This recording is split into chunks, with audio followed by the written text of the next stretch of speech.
Kyle here from All Media Reviews. Here to do a review of Willow Smith's album Empathogen that I've talked about over the last couple weeks and in the mid-season list. I should mention though, there's stuff that's coming, like there's Radical Face just released an album, like a B-sides archival kind of thing from the 2000s, but there's other stuff going on with them, and I should probably do a calendar update sometime soon because other stuff has been coming out. And of course now we're on the 23rd of July, so you know, coming up probably next week I'll do a August milestone anniversaries if I can squeeze it in. Probably I'm off a week from today. I got some stuff going on, but I'll probably try to do it then. So anyway, on to this record, Empathogen, from Willow Smith. Yeah, I'm still working on 1995 too, but anyway. Empathogen by Willow Smith. Willow as she's known, I guess. Came out originally, it was like May 3rd, so it's been out a little over 2 months. So again, not a new review, but I didn't really hear it until the last few weeks. So, alright, let's see, where is it? It clocks in at like 32, I have it on here, 32 minutes and 9 seconds. Which, it does have 12 tracks, but, you know, the length is, you know, what it is. It's short. It's shorter than the ugly EP that I reviewed yesterday. So, Kiss Kiss had their first album's about this long. But it's considered a full length. So, first track is Home, which features Jon Batiste, you know, formerly of Late Show with Stephen Colbert, and Stay Human. Won Grammys on soundtrack. He won the Academy Award for the song from Soul. You know, really good musician. You know, people really like him. I like him. Track number 2 is Ancient Girl, 1 minute 30 seconds. Track number 3 is Symptom of Life, 3 minutes and 9 seconds. Track number 4, The Fear Is Not Real, 3 minutes and 38 seconds. Track number 5, False Self, 2 minutes and 52 seconds. Track number 6, Pain for Fun, 3 minutes and 26 seconds, which features St. Vincent. Track number 7, No Words, 1 and 2, 1 minute 24. Track number 8, Down, 1 minute 11. Track number 9, Run, with an exclamation point, 3 minutes and 8 seconds. Track number 10, Between I and She, 2 minutes and 34 seconds. Track number 11, Quotes, I Know That Face, 1 minute and 50 seconds. And the last track, track number 12, Big Feelings, which all the letters are separated. They're not together. B space, I space, G space, F. You know, Big Feelings, 4 minutes and 24 seconds. So, yeah, I mean, there's not a real lot of longer tracks, but it's still a full album. It still feels like that. Anyway, I'll get into it now. So, okay, the first track, Home, which I didn't say, 3 minutes and 3 seconds, starts out with some, you hear Jon Batiste actually say something, but some drums and some chanting begins. Very rhythmic, very jazzy. Soulful vocals from Willow.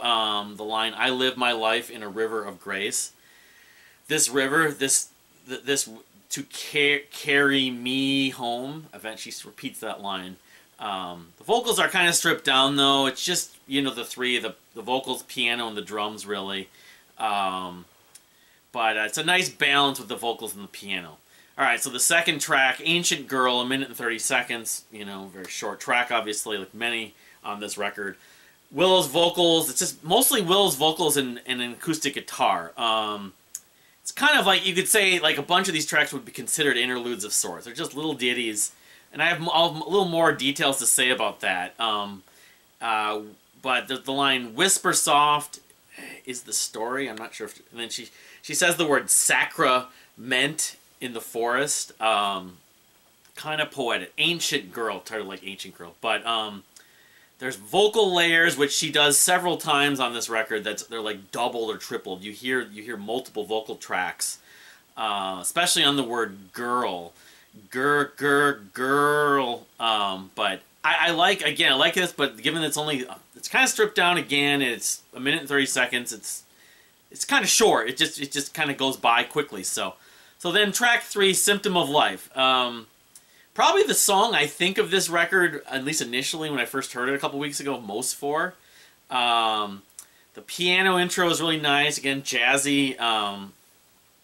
opening. There's the rhythm is really nice. The line "looking into the shadow," and she says the word light. But once we get in, I mean, there's like, I don't know, it's like a minute, maybe a little minute and a half. We get to the chorus. I think of this song most for, which reminds me of Fiacra's song Infinite Loops. That rhythmic vocal singing kind of with lyrics. Beauty is the symptom of life. Gotta decide how we're going to feel or heal. Trying to find out. Beauty is the symptom of life. Gotta decide how we're going to feel. Let's see here. Yeah, and the piano and the rhythm just kind of drives this song. Why wait for something to change? Pain to change, I think I wrote down. I didn't get the whole word. P-A-I-J, I think it meant pain. Why wait for pain to change us? Got to know that life is fragile. Words are emotion. And, you know, there's a lot of, like, soulful vocals on this song and on a lot of this record. But the chorus is both progressive and catchy. It's just, I can't get that out of my head. And I keep on thinking of, you know, Infinite Loops from Fiacra. I don't know what to think, I don't know what to do. Information overload in the, you know, and he says, I think, in the mind's eye. It's just very fathing rhythmic vocals, and it works very in a similar fashion on this track. But yeah, Symptom of Life, really good track. So the fourth track, The Fear Is Not Real, slower tempo. It's not super slow, but it's slower than Symptom of Life. The line, the fear is not real, the battle is not mine. There's acoustic guitar through much of this track. To be the mother, to be the hunter, to be the child. And it just hit me when I was listening to it for I don't know how many times I've listened to this record. 7 or 8 times, maybe 10 times at this point in the last couple of weeks.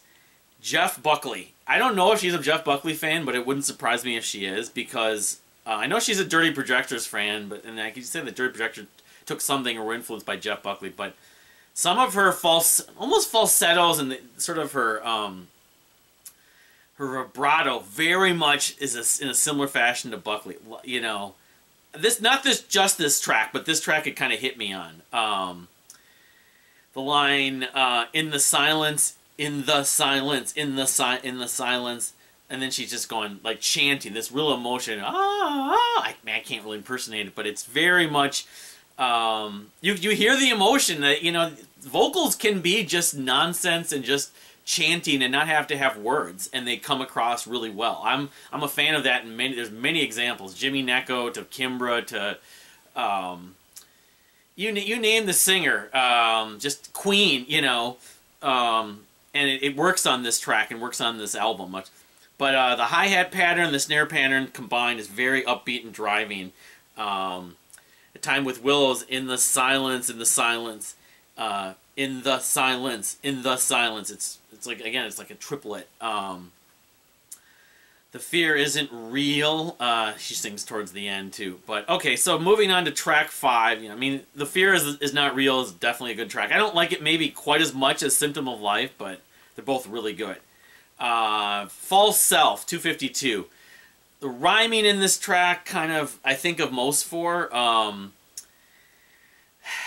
This one, it's kind of upbeat and driving. It's kind of almost angsty in a way.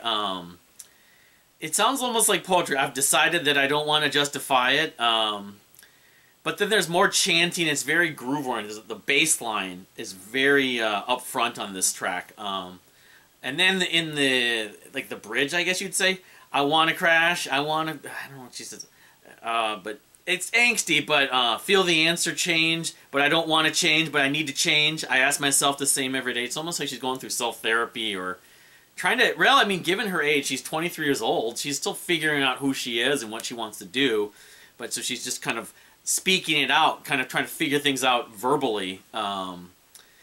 But the lead bass line and the snare part are very jazzy on this track at points. And then there's some quirky synths. And then toward the end we get this panning vocal part, which is cool. It's just, it goes left to right, and it's kind of, it's not really any lyrics per se, it's just more chanting. Anyway, good track, False Self. Although a little bit more, again, more like groove and again, you hear the youthful, angsty element to her, but then it's also pretty. It's weird. It's a weird contrast. So, so track number 6, Pain for Fun, would feature St. Vincent. Now, St. Vincent I was a fan of initially. I liked her with the Polyphonic Spree. Loved her first album. Loved it. I like it a lot. I have it on vinyl. I kind of jumped ship on her after the 3rd record, and I just kind of, you know, but that doesn't mean that she can't do good music, and I think she's good on this track. It's really, though, a ballad. It's, they kind of, St. Vincent and Willow kind of go back and forth, but it's like just, like piano, like acoustic guitar and piano. Lines, there's always and always and always a need.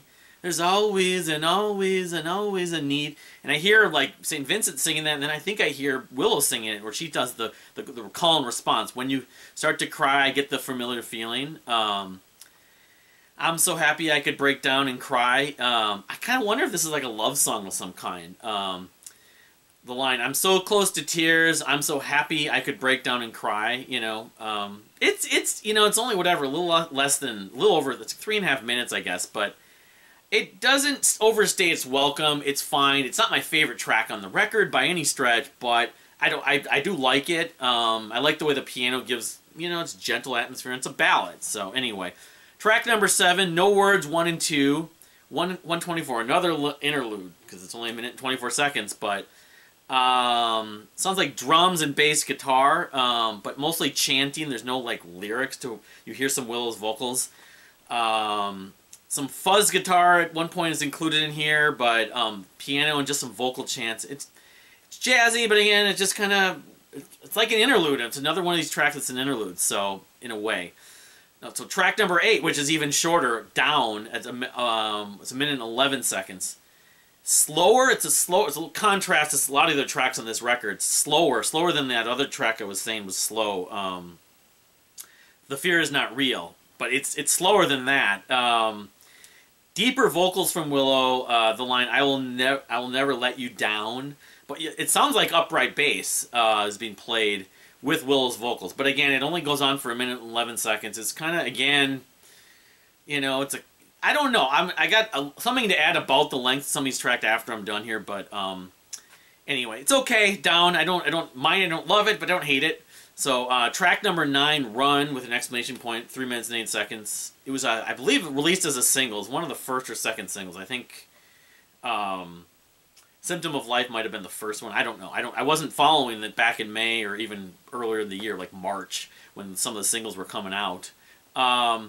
But I like this song. This is kind of different. It's very groovy and almost funky. At some point, the bass line is really the lead part on this, with Willow screaming, "Gotta get out, gotta get out." The hi-hat and snare is really tight. At one point, the snare, they switch and you hear the snare drum sounds gated, which is a common trope you hear in a lot of recordings. But the chorus just has this bass line with Willow's vocals, and it works. Again, she's going for it. She's kind of screaming out. Not like in-your-face loud screaming, but she's screaming.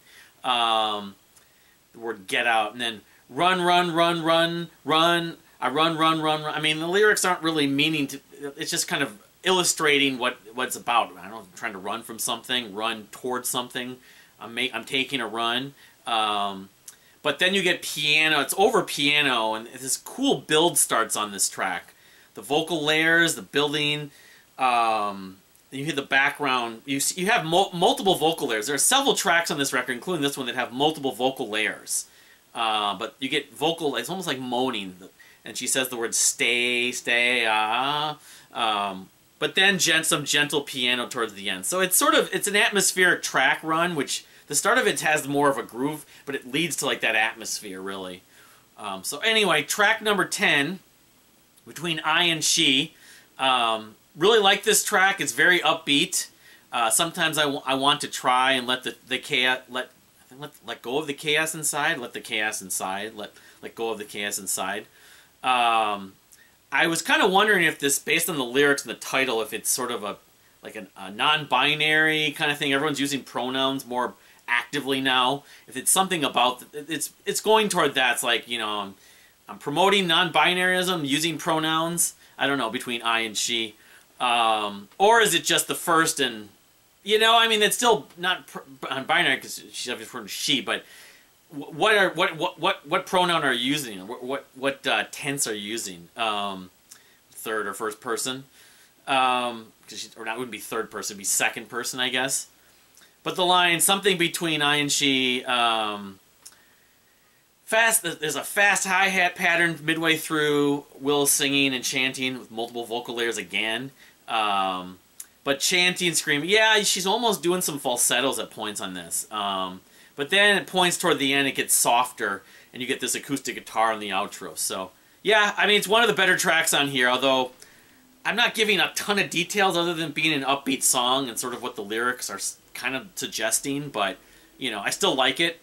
Anyway, track number 11, I Know That Face, which is only 1 minute 50 seconds. Starts out like almost a cappella for a couple seconds, like 5-10 seconds. Just vocals. And then you get this bass line that comes in about 40 seconds in. It's piano and drums. And you get a tricky hi-hat pattern on it. The piano just, like many tracks, adds great atmosphere on I Know That Face. Line, watching you, baby. Watching you, baby, are you watching? It's kind of like a vocal exercise, really. But let me show you what it's like to know. I don't know if that's sort of a message. Again, therapy or someone, she's speaking to someone she knows, but anyway. So then the last track, Big Feelings, like I said, it's all separated letters. B space I space, but space G space, you know. It's probably one of the biggest, if not the biggest, highlight on this album. 4 minutes and 24 seconds. Piano intro's nice. I have such big feelings. Can't shout them down or let them out. Can't shout them down or without a sound at one point. She repeats that line, that phrase, multiple times in the song. But very piano jazzy, very odd, using odd time signatures, very staccato at points. And this is probably the most proggy track on the whole record. Dreamy piano, and the chanting, the first part, intro verse or whatever, comes in after that first section where she's talking, I have such big feelings. But I'm trying to remember, it reminds me of a number of bands. I mean, you think about like jazz rock piano. I mean, you're talking Return to Forever or Bill Evans even, but you want to talk modern stuff, I don't know. Tiger and Hymasayan maybe, who's going to be coming on a record later next month, I believe. But let's see here. Then the piano echoes her vocals, which is one of the coolest parts of this track. I know I have problems, and it's so staccato. It's so staccato. I know I have problems. Then it kind of goes back and forth. And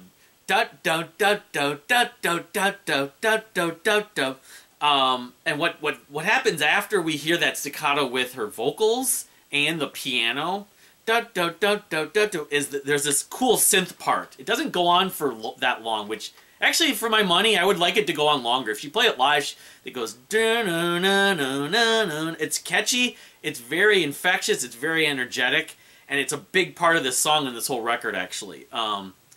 Jazzy, funky prog, really. Kind of reminds me of something that Kimbra would do. Again, I'm lacking like other references that I probably will remember after this, but the piano is just so tasty with her vocals, and it's funky at points. I have such big feelings, da da da da da da da. And the piano is like sprinkled at times over her vocals, walking vocals that I wrote down. I know I've got problems. Yeah, and then you get this part at the very end, like the last 30 seconds per minute, where the piano kind of brings back. It's like a coda, or reprising that little da da da da da da da da da da da da da da, because she sings that vocal line. It's very much of a case of where the vocal part is doing one phrase and then the instrumental part kind of repeats it.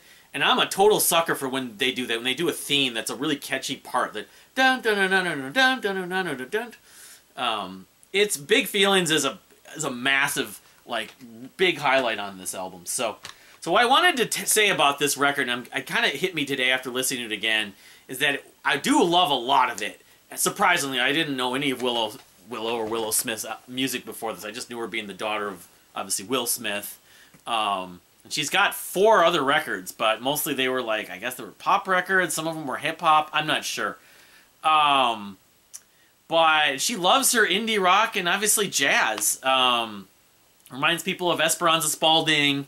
I mean, that's a lot of the comments, like Emily D+Evolution, which I got to go back and I should revisit that soon, and just sort of been listening to this album, Empathogen, for the last few weeks, just to kind of really understand if it's fully makes sense. I do hear a lot of the similar styles of that progressive jazz, piano-driven and bass-driven jazz. It's a kind of stripped down at points, but the fact that you have several tracks that are so short, kind of, I'm not saying it hurts it, but it almost makes me feel like there were sort of ideas that didn't get fleshed out, but maybe she just kind of felt like, you know what, they're fine. I have these other songs I like, they'll go well enough.